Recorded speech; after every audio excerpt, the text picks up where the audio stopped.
اے پیغمبر میرے مومن بندوں سے کہہ دو کہ نماز پڑھا کریں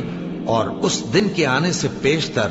جس میں نہ اعمال کا سودا ہوگا اور نہ دوستی کام آئے گی ہمارے دیے ہوئے مال میں سے پوشیدہ اور علانیہ خرچ کرتے رہے۔ اللہ ہی تو ہے جس نے آسمانوں اور زمین کو پیدا کیا اور آسمان سے مے برسایا، پھر اس سے تمہارے کھانے کے لیے پھل پیدا کیے اور کشتیوں اور جہازوں کو تمہارے زیر فرمان کیا تاکہ وہ سمندر میں اس کے حکم سے چلیں، اور نہروں کو بھی تمہارے زیر فرمان کیا، اور سورج اور چاند کو تمہارے لیے کام میں لگا دیا کہ دونوں دن رات ایک ڈگر پر چل رہے ہیں، اور رات اور دن کو بھی تمہاری خاطر کام میں لگا دیا، اور جو کچھ تم نے مانگا سب میں سے تم کو عنایت کیا، اور اگر اللہ کے احسان گننے لگو تو شمار نہ کر سکو، مگر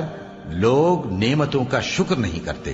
کچھ شک نہیں کہ انسان بڑا بے انصاف ہے، ناشکرا ہے۔